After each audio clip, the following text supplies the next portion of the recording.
Hi guys, movies update के एक और एपिसोड में आप सभी का स्वागत है।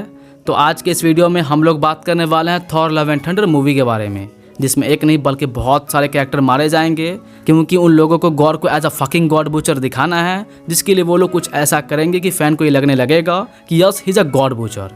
तो आज के इस वीडियो में मैं लोकी के कैमियोज़ के साथ कुछ नए कैरेक्टर के कैमियोज़ के ऊपर बात करूँगा जो मे भी इस मूवी में नज़र आ सकते हैं, और कुछ कैरेक्टर के डेथ के ऊपर भी बात करूँगा जो इस मूवी में कन्फर्म मरने वाले हैं। तो अगर आप इस बारे में जानना चाहते हो तो फिर आप वीडियो कंटिन्यू कर सकते हो। तो चलिए बिना टाइम वेस्ट किए सीधे टॉपिक पे बात करते हैं। तो थॉर लव एंड थंडर का अर्ली रिव्यू बहुत ही पॉजिटिव है as compare to Multiverse of Madness के, लेकिन फिर भी मैं कहूँगा कि आप इसके एक्चुअल रिव्यू पे ही विश्वास करना, क्योंकि अर्ली रिव्यू के द्वारा इस मूवी का हाइप क्रिएट किया जाता है ताकि लोग ह्यूज नंबर में टिकट बुक करें। मतलब आप इसे इस तरह समझ सकते हो कि अगर मुझे कोई फ्री में पहले मूवी देखने के लिए बुला रहा है तो मैं कुछ थोड़े ना उनकी मूवी का बुराई करूँगा। तो ऐसे ही अर्ली रिव्यू के द्वारा हाइप क्रिएट किया जाता है, पर रियल में फ़ैन डिसाइड करते हैं कि मूवी कितनी अच्छी है, और हमेशा फ़ैन का एक्सपेक्टेशन हाई ही होता है। और अब भी बहुत से फ़ैन ये सोच रहे हैं कि लोकी इस मूवी के पोस्ट क्रेडिट सीन में अपीयर होगा, क्योंकि अभी भी कुछ अनऑफिशियल सोर्स से ऐसा न्यूज़ दिया जा रहा है। पर आई थिंक भाई ये सारे न्यूज़ फेक हैं, क्योंकि मेन टाइमलाइन में लोकी मर चुका है और मल्टीवर्स का एम भी इस मूवी में नहीं होगा। ये बात खुद टाइका वाइटिटी कंफर्म कर चुके हैं टोटल फिल्म के मैगजीन में। तो अगर मल्टीवर्स का जिक्र ही इस मूवी में नहीं होने वाला है तो फिर टीवी या फिर लोकी कैसे इस मूवी में दिख सकता है। तो सॉरी टू से कि लोकी इस मूवी में अपीयर नहीं होगा, पर हाँ रेफरेंसेज या फिर फ्लैशबैक के जरिए आपको कुछ सीन देखने को मिल सकता है। पर कुछ रिव्यूज़ के अकॉर्डिंग लोकी का कोई भी कैमियोज इस मूवी में नहीं है। खैर बात करते हैं इस मूवी में कौन कौन से कैरेक्टर मारे जाएंगे। तो इसमें सबसे पहला और कंफर्म नाम तो माइटी थॉर का आता है, मतलब जेन फॉस्टर का आता है, जिसे फिर से थॉर इस मूवी में खोने वाला है, क्योंकि वो इस मूवी के एंड में अपनी पावर मेन थॉर के अंदर ट्रांसफ़र कर देगी ताकि Thor God the God butcher को हरा सके। या फिर ऐसा होगा कि वो अपने पावर को एक्सट्रीम लेवल तक यूज़ करेंगी, जिससे कीमोथेरेपी का पावर कम हो जाएगा और वो कैंसर से मर जाएंगी। पर ऐसा कॉमिक में ऑलरेडी हो चुका है, तो मुझे नहीं लगता कि पावर के यूज़ करने के कारण माइटी थॉर मर जाएंगी।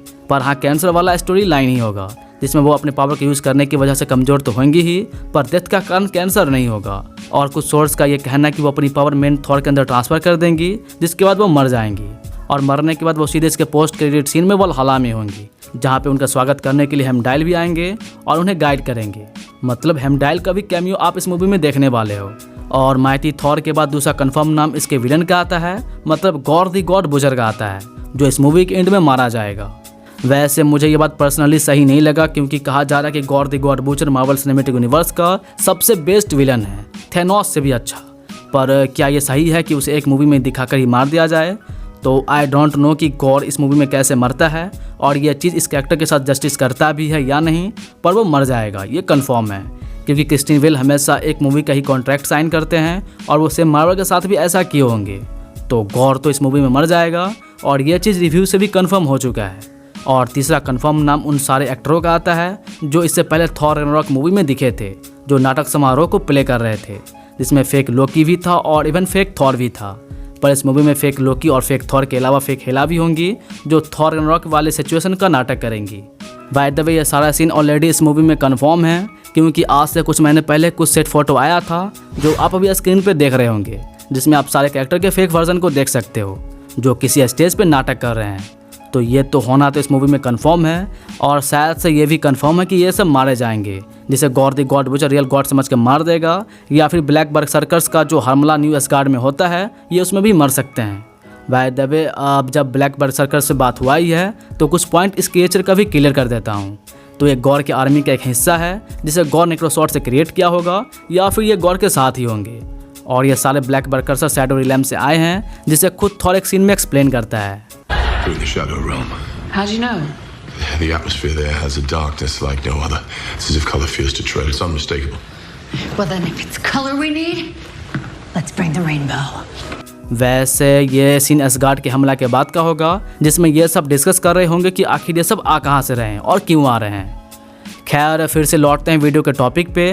तो इतने ही कंफर्म कैरेक्टर थे जो इस मूवी में मरने वाले हैं, पर रीमर्स एक्चुअली क्रॉक के भी हैं और वेलकायरी के भी हैं, पर अभी मेरे पास कोई भी ऑथेंटिक न्यूज़ नहीं है, तो मैं इन दोनों कैरेक्टर के बारे में आपको कुछ भी डिटेल नहीं दे सकता। पर हाँ ज्यूस के मरने का जो र्यूमर आप सुन रहे थे, तो सॉरी अब ये कंफर्म हो चुका है कि ज्यूस इस मूवी में नहीं मरेंगे, बल्कि वो इसके मिड क्रेडिट सीन में अपीयर होकर अपने बेटे हरकुलिस से कहेंगे कि जाओ और थॉर को चेस करो, जो सीधे थॉर को पकड़ने के लिए निकल देगा। तो जीउस तो जिंदा ही रहेंगे, पर हो सकता है कि गॉड वाले असेंबली में बहुत सारे गॉड मारे जाएं, क्योंकि अगर आप इस असेंबली पे ध्यान दोगे तो यहाँ पे सारे गॉड हैं, अमेरिकन, इजिप्शियन और इवन वकांडा के गॉडेस भी हैं। तो मे भी इस मूवी में बहुत से गॉड मरते दिखे, इंक्लूडिंग फेलिगार, जिसको आप ऑलरेडी ट्रेलर के एक सीन में मरा हुआ देख चुके हो। वैसे जब मार्वल कैरेक्टर को मार रहा है तो फिर आप कुछ न्यू कैरेक्टर को भी देखोगे, जिसमें र्यूमर के अकॉर्डिंग गॉड की एक बेटी भी दिख सकती है। जी हाँ, जब गॉड वर्सेस थॉर का फाइनल फाइट हो रहा होगा तो उसी बीच मैजिक से गॉड की एक बेटी अपेयर होगी।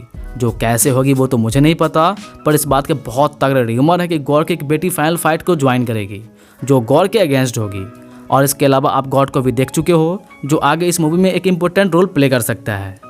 बाय द वे, मैं आप सभी को एक बात बता दूं कि मार्वल जिस तरह से Thor Love and thunder movie को दिखा रहा है, उसे देखते हुए थॉर 5 मूवी भी ऑलमोस्ट कंफर्म है, जो फेज 5 में रिलीज हो सकता है। और मे भी इस चीज़ का अनाउंसमेंट आने वाले San Diego Comic Con event में हो जाए, जो नेक्स्ट मंथ 21 जुलाई से स्टार्ट होगा। और मार्वल के प्रेसिडेंट केविन चचा भी ये बात कंफर्म कर चुके हैं कि कॉमिक कॉन इवेंट में कुछ सरप्राइजेस अनाउंसमेंट देखने को मिलेगा, जिसमें मेरे अकॉर्डिंग हो सकता है कि ब्लैक पैंथर वकांडा फॉरएवर का फर्स्ट टीजर ट्रेलर देखने को मिल जाए। और अगर एवेंजर्स मूवी के एक अनाउंसमेंट हो जाता तो भाई मज़ा ही आ जाता। वैसे आने वाले मंथ में मैं इस टॉपिक पे एक डेडिकेटेड वीडियो दे दूंगा, जिसमें मैं सारे अनाउंसमेंट को कवर करूंगा। तो अगर आप सच में हॉलीवुड मूवी के न्यूज़ और स्पेशली मार्वल मूवी के न्यूज़ और लीक से अपडेट रहना चाहते हो तो सब्सक्राइब कर लेना। और जब भी सब्सक्राइब करने का मूड बने, चाहे वो आज हो या फिर किसी दिन, तो फिर सब्सक्राइब करने के बाद बेल आइकन पर क्लिक करके ऑल भी कर देना नोटिफिकेशन के लिए। नहीं तो ऐसे सब्सक्राइब करने का कोई फ़ायदे भी नहीं।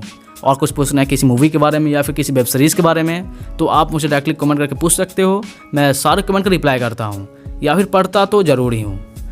खैर, तो अब इस वीडियो को एंड करते हैं, तो फिर मिलता है किसी और वीडियो में। तब तक के लिए बाय गाइज़।